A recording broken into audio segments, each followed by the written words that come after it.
every time it feels like once in a lifetime type of situation just because we don't see each other ever.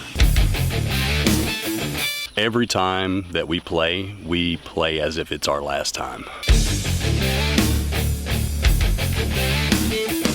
It's freaking exciting, you know? They say, what's it like to be back in the room with these guys? Oh man, it's like Christmas. I think it's going to be a good time. I'm excited. It's going to be a lot of energy, a lot of fun. We're looking forward to it. So save the date, October 10th. We're all getting married. No, wait, we're playing a concert. That's it, playing a concert.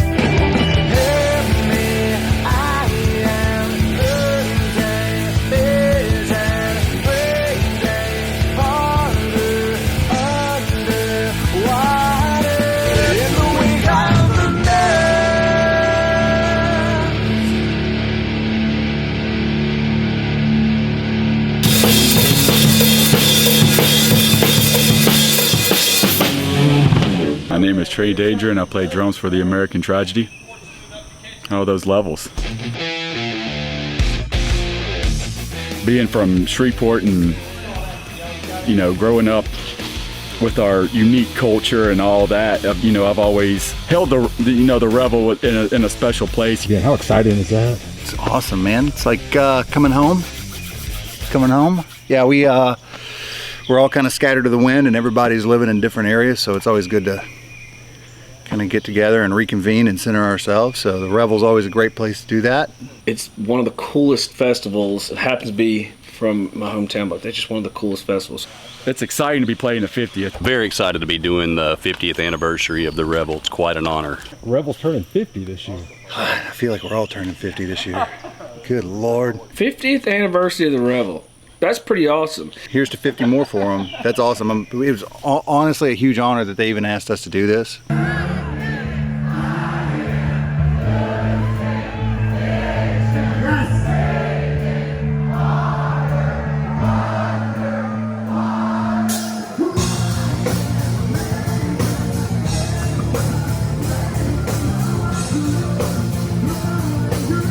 The big news is, you know, this obviously the symphony being a part of it and us working with the symphony. Playing with the symphony, what's that going to be like? I don't know yet. I don't know. I'm terrified because they're all schooled musicians and we are idiots with guitars and drums. So we're going to figure it out. I intend for the symphony to start a couple of songs, you know. Symphony starts a song, we need to come in at the right spot. Like, we can't just be winging it, you know. And just knowing that going into it from the start was just a touch overwhelming. I'm glad that Trey has taken it upon himself to be the puppet master of all of these classically trained musicians that we're going to be playing with. A set that I would write for like a rock show is different than what I'm going to write for a symphony. Make a product that's not so much just a symphony sitting on, you know, tragedy songs or whatever. We're trying to integrate, you know, meaningful pieces and have them actually like take on some of the guitar solos, you know, make the riffs heavier, just, you know, really accentuate what's already there. And then by then, we're there. That should be the case. Pretty close. A lot of songs on that set we're terrified of, but I think that they're gonna do well. They're gonna cater to the symphony. There's no way that we're not gonna make it work. So that's number one opportunity for us. So we thought that was really cool. None of us are trained at all in any kind of theory. That's why we close our eyes a lot when we play and don't look at stuff, because it just happens. And everybody else is gonna be reading sheet music that was generated from our songs that we've never seen before.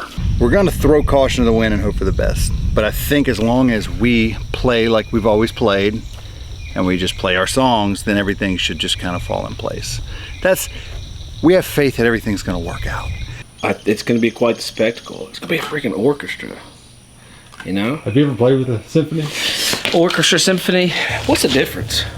Is it orchestra or symphony? Is a symphony an orchestra or is an orchestra a symphony?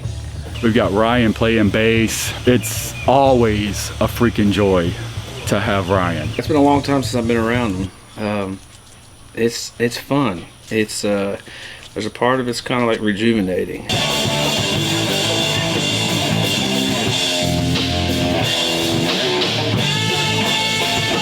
You just go through so many different stages of life, you know, and music, and then just being able to come back to this, and especially at this time of life, it was just kind of a neat deal, and it's been fun. It's weird how you appreciate those moments and appreciate those opportunities more and more. Damn, I sound like an old person now. Well, you're sitting in a rocking chair. I am sitting in a rocking chair, and I do think it's pretty common for old people to rock.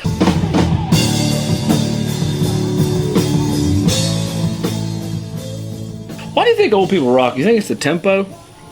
Gotta be. It's like a fidgety thing, like kids need to fidget, old people need to just keep something moving. No one can sit still. You know? I try not to sit still too much. I'm always busy, always on the go. I didn't call you. Tell him, Angus.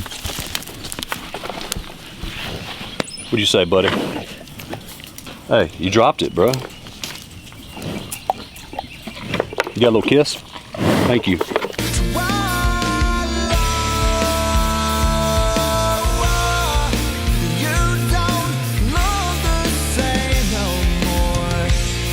Louisiana Saturday night. Man, the October nights in Louisiana, they're nice, man. They're memorable. You got something in the air. Something in the air, especially down by the riverside, so nice. It usually gets pretty lit in Louisiana on Saturday nights, especially at festivals. This is gonna be hot. I already can tell it's gonna be hot. It's been hot every year that we've played, and I've been stupid enough to wear a jacket. I think I'm gonna go shirtless this time. That's what I'm thinking. Or pantsless, I don't know. Hit like and subscribe, tell me down in the comments, shirtless or pantsless. Or if you just want me to be fully clothed, I'll wear a suit, I don't care, show up. Just the excitement of being, you know, at the Revel.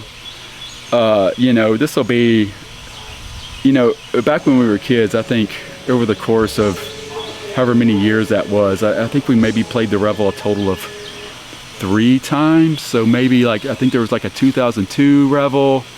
I think there was a 07 we played, and then 2012. He's always real good about putting a set together, and he'll call, he's like, what do you feel about this song? How do you feel about playing this song? I'll say, I just don't even really know how to play that song. So you better learn how to play this song. So then that's how it ends up on the set. So, You do a pretty good tray. Oh, yeah, dude. You spend enough time with somebody like that, you gotta figure it out. I don't know why I close my eyes. It's like a Napoleon Dynamite thing, but he doesn't do that. He'll look dead in your eyes, dude. You just spend enough time with somebody, you're gonna figure it out, you know? And he'll look around a lot. But no, I do a pretty good one. I can't do a very good Ryan. I can do a pretty good Jason. Do a pretty good Jackie sometimes, but it's gotta be it's gotta be the right moment. Hell yeah, brother. We've got stories that would be great for books that could come out someday. That's a pretty good Jackie, hell yeah. Hell yeah. I went and visited the 49th Revel and was checking things out and seeing how Logan is kind of taken over and really kind of changed the atmosphere there. You know, he's been bringing in a lot of like really good acts. He had brought up to us, hey, you know, thinking about this and that for the 50th. Are you guys interested? You know, obviously with us not playing anymore, it's like, that's a heavier question than it should be, because, you know, you have a certain standard that you want to uphold, and so you want to make sure, hey, you know, can we even play a set anymore? And, you know, are we, you know, physically able to play a set? Can Adam sing the stuff? Can I still even swing my arms? I don't know if I can swing my arms. That's what we're here figuring out today.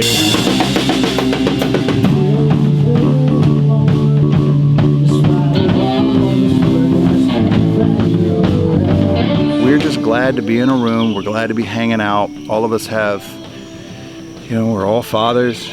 We're all, you know, family men. So I think it's, you know, you lose sight of friendships, and you lose sight of the stuff that you used to have fun doing, I think, as you get a little older. And this is a good chance for us to kind of just center back and circle back around, revisit it through a different set of eyes.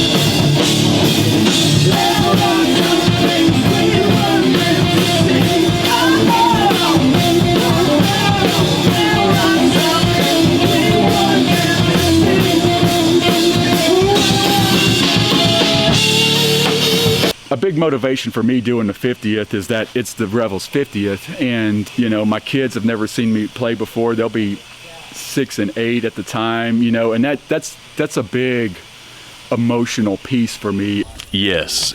I believe this will be Trey's kid's first time to get to see him play, which is really cool. So that way that, you know, we're not just total dorks to our children and losers, and they can see that we might have been cool at one time in our lives, and time for redemption. Kids get to experience. My kid just knows me as the guy that like makes them the chicken nuggets that they hate, but they don't know that like I play music. I'm the guy. I have a guitar at the house, but they're just like, Gracie Abrams, Olivia Rodrigo. When we first started talking about, oh, well, we're going to play with the symphony, you know, I'm already like, well, I'm already going to have my kids watching me, and that's a big deal in itself, you know. And then you're going to throw the symphony on top of it. It's like, holy crap, you know. I need to get my life in line, you know, here for a second, and really get up to a certain standard, because you know it's going to be some of my kids, you know, first core memories. You know what I mean? Our families all get together. We'll get to hang out. They'll get to watch. We'll all get to just enjoy each other. Hopefully maybe get a big family photo of all of us. That would be killer. If you got your camera there and you want to take a picture. Like an ego, I realize it's like my ego, oh, I got to be good for my kids. Like, I understand that part of it, but I also understand the inspiration that could be, you know, handed down by, you know, the things that you're able to do in life if you just, you know, work at it and just are persistent or bullheaded or whatever it is. You know, they say ignorance is bliss, and you know, I feel like that played a lot into, like, you know, tragedies, you know, coming up. We were just like, we didn't know that we couldn't, you know, like that wasn't even in our vocabulary. You know, it's just that we're just moving forward full force with everything that we do, and I try to keep that energy going today, you know, with getting together to practice for the first time. There's gonna be a lot of excitement when you guys announce this. Yeah, for sure. I think there will be. Yeah, I think a lot of people will be excited and anticipate this event for sure, especially with the bands that are opening, and it's like it's freaking awesome, and it's I guess it never I didn't think that something like this would be able to come about, you know, with the bands that are playing, and then with an orchestra and this whole thing. It's weird how, you know, shit like this falls in place.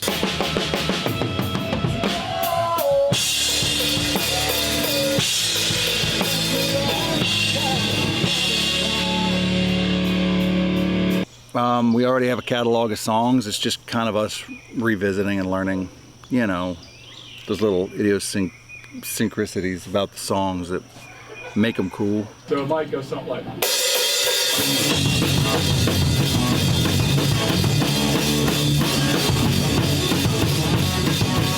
so that's the hard part for us, is like the little touches, like, oh yeah, forgot to do that here, forgot to do that here. But as far as like the kinship, I mean, as you see right now, they're over there fishing and hanging out. We could do this for days, honestly. We would just hang out, even if we weren't playing music. So the fact that we like each other is important, but the fact that we share in a, you know, common hobby is even better. So.